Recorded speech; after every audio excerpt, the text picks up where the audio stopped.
This episode is brought to you by Focus Features. On March 27th, Focus Features invites you to be a part of the most explosive movie of this year's Sundance and South by Southwest film festivals. The AI doc, or How I Became an Apocalyptimist, is being called supremely entertaining and the most urgent movie of our time. The AI doc, or How I Became an Apocalyptimist, rated PG-13, only in theaters March 27th. Sign up for my free daily newsletter, The Current, at getkim.com. All right, so Natasha and Randy, they thought that they did everything right with an Uber. They checked the car, they checked the Uber sign. They even gave the 4-digit PIN Uber gives you for exactly this reason. They still ended up stranded on the side of the road with their luggage. This is a wild story. Joining us right now is Randy and Natasha. What happened? Hey, Kim, thank you for having us on. We appreciate it. You betcha. Hi there. Yep. So this was ahead of a long-planned bucket list cruise. So we were taking a transatlantic cruise from Florida over to Italy. Wow. And it was going to be a 3-week event, and we were going to take some time off in the countries. Everything was looking great. We'd stayed the night down in Florida at a hotel so that we would not have to rush the morning of. And we said, you know what, we've never used Uber, but everybody raves about it, right? So why don't we use Uber? Right. So first day of vacation, never using Uber. Okay. That's right. So we said, well, you download the app, right? We got the legitimate app on our phone. We followed the steps, which were pretty intuitive. And as you mentioned, it seems to be pretty secure with its processes and its checks with the unique code and the driver's picture and the automobile you'll use. And that all checked out. And so when the Uber driver showed up, the right car, the right number, he had the app up on his phone. And so we put the luggage in the car and we got going. Natasha, you want to go a bit more from there? Yeah, the gentleman seems a little confused on where we wanted to go. Did we want to go to the airport or did we want to go to the terminal? And when we kept pressing for the terminal, what we had port put in terminal. the Uber app, Yeah, for the cruise, right? Yeah. Correct. Exactly. He started to look around the car, like opening the glove box, looking under the seat, like putting his hand under the seat. And so I asked him, what are you looking for? And he said, I'm looking for my wallet. Oh, okay. And so I was like, we're both in the back seat here, right? Natasha and I are both in the back seat because it's an Uber. You get in the back seat. Right. And so we're looking under the seat. Oh, so you're trying to help him find his wallet. Yeah, absolutely, right? Because, hey, and then what do you know? He lifts up a little to-go package and he goes, and he had broken English, and he said, I just got breakfast. And so he's like, maybe I left it there. And so we're thinking, poor guy, he left his wallet where he just got his breakfast. Randy, you want to continue? Correct. So as we get closer and closer to the terminal, the port terminal, he seems to get more and more anxious. And as we're about 50 yards away from the port entrance, he pulls over to the side, which was unexpected for us. And he leans back and he says, I don't have my wallet. And you guys have your passports, so you guys are perfectly fine. Do you mind, sir, to me, maybe taking the seat here, driving in because you have your passport, and then I'll just drive us out afterwards? Oh, wait. So he wants you to drive the car? He wanted us to drive his Uber car into the port. Wow. Okay. And we've never done Uber before. So you're like, maybe this is what happens.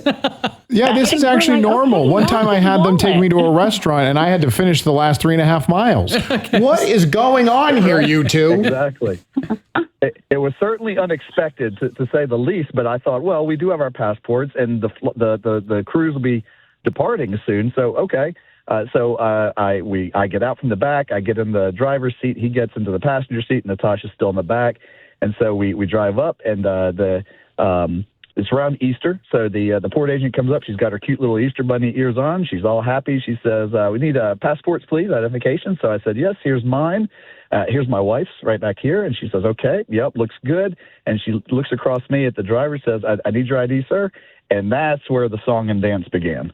You know that little slip of plastic in your wallet? It's your driver's license. And it's not only an ID, it's a goldmine for data brokers. State DMVs across the country are making millions selling your personal info, names, addresses, accident records, even court history to companies you've never heard of. And it's not only ads. Data brokers mix your DMV info with your shopping habits, credit profiles, and social media activity to build a complete profile on you. Some use it to sell you stuff. Others use it to judge your risk for insurance or even jobs. That's where Incogni comes in. They automatically remove your private information from hundreds of these data brokers, including the ones using your DMV records without your knowledge. With Incogni's unlimited plan, you get complete coverage. And if you spot your details anywhere else online, simply send them the link and their experts get it taken down. Right now, you can lock in 60% off with my exclusive deal at privacykim.com. Go to privacykim.com right now and start protecting your privacy today. That's privacykim.com. AI is incredible. It can teach you how to fry an egg and even write a poem, pirate style. Yarr! But it knows nothing about your work. Slackbot is different. It doesn't just know the facts. It knows your schedule. It can turn a brainstorm into a brief. And it doesn't need to be taught. Because Slackbot isn't just another AI. It's AI that knows your work as well as you do. Visit slack.com/meet Slackbot to learn more. So he now went from broken English to no English, and he kept trying to explain with visuals that, I had my wallet, don't have my wallet now. Let's go. He thought that would be adequate, and she was not having any of that. And you could see her demeanor change very quickly from happy Easter, let's have a wonderful day, to I've seen something like this before, which we did not. So everything from this point forward was certainly a surprise for us. So at this point, she gets more serious. She goes, "I need your ID, or I'm going to go get that officer sitting in that car right over there, and he's going to ask you for your ID." So now I'm not really wanting to be in the driver's seat anymore. I don't blame you. As you can imagine. So he continues his games of, well, don't have it. I don't know. I had it before. It's not here now. And she says, "This is your last chance." And he doesn't say anything. So she does an about face and marches over to get the officer. Well, the driver now is very, very nervous. And he says to me, he's like, "Oh, what are they doing? Go get her back." And he honks the horn and leaning over me and, hey, she just keeps walking.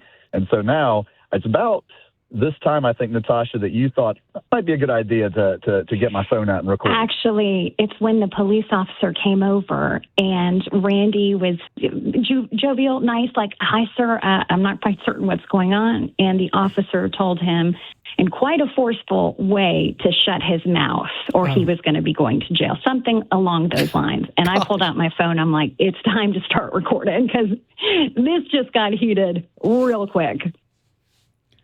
That's true. So he looks at the gentleman. He says, "I'm going to ask you this one time.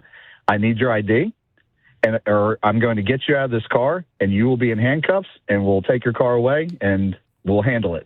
And the gentleman said, "I'm not trying to cause trouble." Now he has some English. And he says, "I'm not trying to cause trouble." And the officer said, "Well, you're already in about $2,000 worth of trouble, and it's about to get worse." So at that point, and Natasha's filming all of this, the officer leans to me, says, you to Natasha, "Go ahead and get out of the car, get your luggage, and stand over to the side." And so we do, and we go to the back of the car. Not the time we're expecting to get the luggage out, at the terminal entrance. In front of all of these people. I mean, talk about a show. Oh, Easter weekend, there's lines of cars in multiple rows, and it's just backing up further, and it's just so embarrassing. And so we get our luggage out, we stand to the side, and the original port agent comes over. She says, I'm sorry that you're having to go through this." And at this point, the officer comes to the back of the car, and he went from the angry officer we saw a moment ago to, "Hey, folks, I'm sorry that we have to put you through this. We've seen this before. This gentleman has got he's got the Uber app, but he's using somebody else's account. He's using somebody else's car. Okay. And so, in short, he is not an authorized Uber driver." Absolutely. It was his uncle. It was his uncle's identification and car. And he went away in handcuffs while we sat on the side of the road at the Port Authority. It was awful. First and only time we'll ever use Uber. Oh man! Right. Okay, yeah. I don't see you guys getting another Uber, and so now, so did they hold you up about as far as getting on the cruise? Well, we had a little bit of time for the cruise because they were in the process of checking folks in, but we're more than walking distance from where we needed to be for sure. And we said, well, what do we do now? They said, we'll see what we can do about getting someone for you. Call a Lyft. What does that mean? Yeah. Right. So we're standing there, and as we're staying there, after about 15 minutes, the agent, she says, oh, come over here. And so we go over, and there's a van there with the gentleman on the side, and she says, this gentleman's going to take you in. And we're saying, we said, who is this? She said, oh, he's another Uber driver that he's on his way out, and he's going to take you in. So we said, oh, well, that's nice. So we get our luggage in, and we get in, and he says, what's going on? And we're like, oh, you don't know anything. And so we said, we need to go back to the terminal. Your other driver was not a driver. He says, okay. And he takes us back. It's a mile and a half, whatever. And we get there with our luggage, and he's like, okay, the cost will be this. And I was like, okay. So I pay him there. We'd already paid for the other driver on the app, but correct. And so the agent said, when you get on board, give them 0 stars, do not do a tip, ask for a refund. And I was like, okay, I'm into software and technology. I can figure that out through the app. And so we do make it in time. That's the good news. And the other good news is the rest of the trip was phenomenal, exactly as we had hoped it would be. It was amazing. Italy was great. So if you haven't been, definitely go. But when we got on and I started having a discussion in chat with their customer service, I explained what had happened and said, it's this amount. It's not a crazy amount, but how do I get a refund? And the support responded, said, hey, we appreciate you bringing this to our attention. We're definitely going to have a discussion with the Uber driver about terms of service. And but unfortunately, this complaint does not qualify for a refund. Oh, nice. Yeah. But you know what? We'll give you a coupon for the next Uber ride. Right. You say that in jest, don't you, Kim? Yes. So they come back. This episode is brought to you by Indeed. Stop waiting around for the perfect candidate. Instead, use Indeed sponsored jobs to find the right people with the right skills fast. It's a simple way to make sure your listing is the first candidates see. According to Indeed data, sponsored jobs have 4 times more applicants than non-sponsored jobs. So go build your dream team today with Indeed. Get a $75 sponsored job credit at Indeed.com/podcast. Terms and conditions apply. They come back and I said, well, you know, he's not a driver, an official driver. It was not his car. He was using someone else's account. He had me, the fare, drive us into the port, or attempt to drive into the port. We were taken out of the car by the police and threatened, you know, because he said, we'll make you miss your flight. Because when he at first approached the car, he was very upset with the whole situation. And that's when I said, oh, okay. I said, and so if this doesn't qualify for a refund, can you please explain to me conditions that would? Right. And after a few minutes, they responded back and said, we can give you a $7 Uber credit. I knew it. I knew it. $7. On top of that, Kim, it was prophetic. And I said, well, as much as I appreciate the offer for credit, I don't anticipate we're going to be taking Uber again. So how do I move forward with a refund? And they just went dark on us. They again said it doesn't qualify. And as I said, you know what, you've encouraged me to give Uber some popular online presence, because I'm going to get on a letter writing campaign. I'm going to reach out to whomever I can at the top of Uber. I'm going to reach out to all the local news stations here in South Florida. I'm going to put Uber on the map, and that's all because you've encouraged me to do so with your support. And so they went dark on us, and that's exactly what I did. And, well, you know what? It's pretty common. I mean, that's terrifying. Yeah, it's not just with Uber, and it is terrifying because you don't really know who's driving you, right? But it's like, I don't know how many times that I order groceries, and the person who I see in that app supposedly doing the shopping is not the person who delivers the groceries. You know, there's a whole I wonder that there's a whole Facebook marketplace group where you can buy credentials for Postmates and DoorDash and Uber and Lyft. Get out of here. Yeah. So You know, Wow. and they sometimes they charge like up to $300 a month. And so people who have no intention of driving, or they're not driving that particular day, is that you can go use their credentials. It's really frightening. It is. That seems less secure than I would have thought. Well, and I mean, here we are, grown adults, with police presence next to us. But what if it's a 21-year-old kid who's been out Or at night younger, drinking 18. or younger? Right. Yeah, I mean, how is this not being policed? And for us, it wasn't about the money. We could care less about the money. It was about the fact that there was absolutely no responsibility taken by Uber, and that No there was regard no for our measures. safety. Nothing. Yeah. Yeah, I mean, what you know, they if you had what just if you had sinister gotten intent? if you had gotten into an accident, Randy, driving that car, Right? Could absolutely. okay, who would have been liable? Who knows? Okay, Right. so there's just so much there. Thank you guys for coming on. Really, could you imagine that, Andrew? We got a new rule. Like we say, if you're ever on social media and someone says, let's move this conversation to WhatsApp, you don't do it because it's a scam.